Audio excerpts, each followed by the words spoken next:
Welcome back to the Path to Happiness, an introduction to the unification principle. I'm your host, Dr. Tyler Hendricks.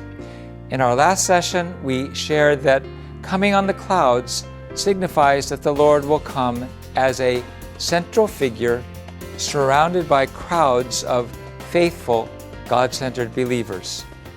This is a momentous statement. Back when I was a teenager, there was a poster of Jesus walking into a Sunday service, and all the people avoiding him, looking away, feeling uncomfortable. It raises a serious question. If you lived in Jerusalem when Jesus was on earth, would you have recognized him? Would you have given up everything to follow him? If Christ returns in the flesh, where do you think he would appear? Would it be among the Jewish people? Some Bible verses seem to say so. In John 7:4, it is recorded, and I heard, or this is Revelation 7:4, and I heard the number of the sealed, 144,000 sealed out of every tribe of the sons of Israel. Sounds like he's coming back to Israel. Jesus said, "Truly I say to you, you will not have gone through all the towns of Israel before the Son of Man comes." Another passage, "Truly I say to you, there are some standing here who will not taste death until they see the Son of Man coming in his kingdom." Now, many believers think this means that Christ will appear in the first Israel. However, to interpret these verses in this way is to misunderstand God's providence as Jesus taught it. He told us that the messianic role will depart from Israel, from the first Israel. In Matthew 21, there's a story that Jesus told, a parable of a householder and tenants and the householder's son and his servants. Please read that Bible passage that appears on the screen. Could you not earnestly feel Jesus' heart? In this parable, the householder represents God. The vineyard represents God's work on the earth. The tenants entrusted with the work represent the first Israel. The servants represent the prophets. And the son of the householder represents Jesus. And the other tenants who harvest the fruits represent the successor of the first Israel, which accepts Jesus and expects Christ at the second advent. Jesus conveyed that he will not come again to the people who persecuted him. God will take away the mission previously entrusted to them and give it to another people who can produce its fruits upon Christ's return. Although Israel was the chosen nation, because they turned against Jesus, they lost their qualification as God's chosen people. Whenever the chosen people failed in the Bible to believe in God and turned against him, without hesitation God would sweep them away. The 10 tribes of the northern kingdom of Israel, who transgressed against God, perished, conquered by the Assyrian Empire. Only the southern kingdom of Judah remained as the chosen people, who could eventually receive Jesus. Nevertheless, when they led Jesus to the cross, they also lost the qualification to receive the Messiah. If so, who became the new Israel after Jesus' crucifixion? It was none other than the Christians, who inherited the faith of Abraham and took on the mission of Abraham's descendants. St. Paul wrote, "Through their trespass, the Jewish people's trespass, salvation has come to the Gentiles, so as to make Israel jealous."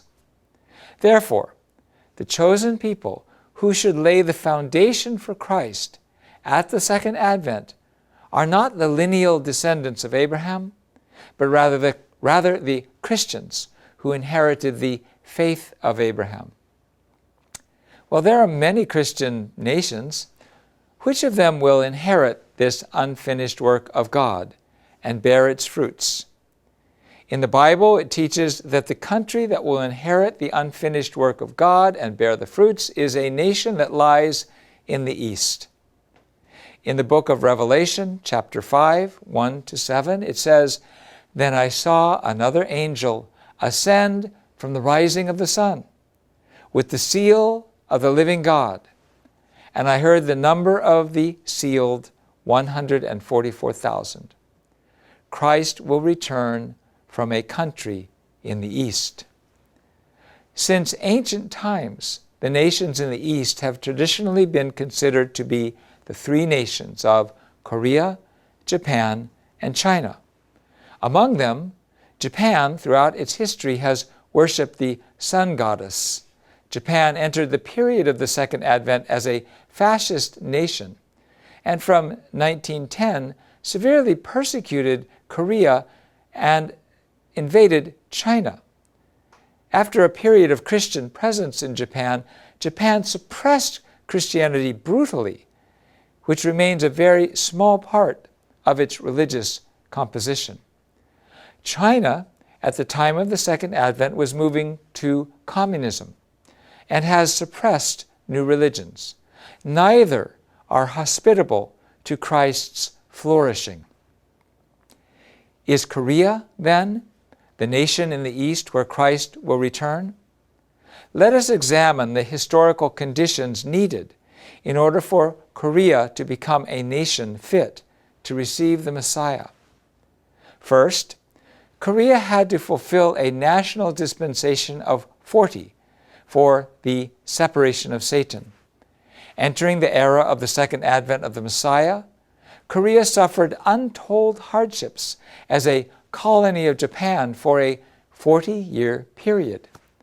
The first Israel suffered 400 years in Egypt, and the second Israel, Christianity, had to prevail over the 400 years of persecution in Rome.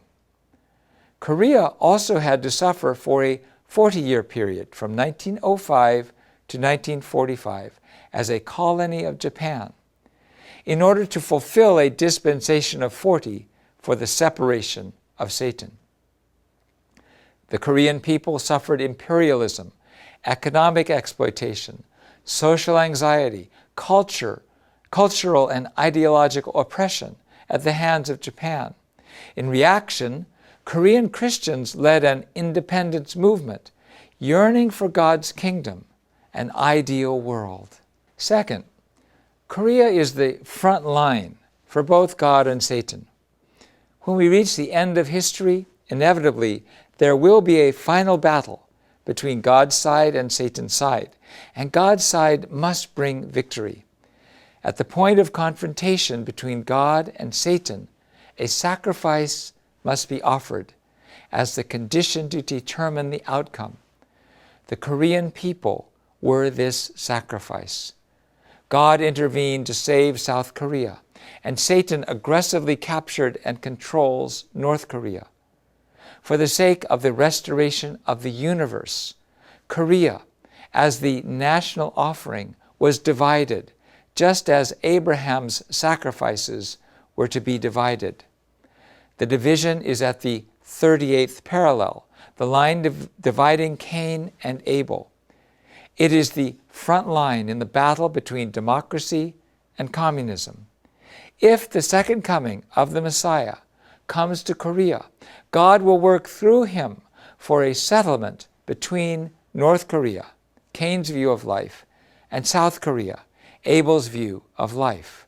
Centered on Christianity, we then can resolve the left-right crisis. This is the foundation to bring God's kingdom of heaven to the earth.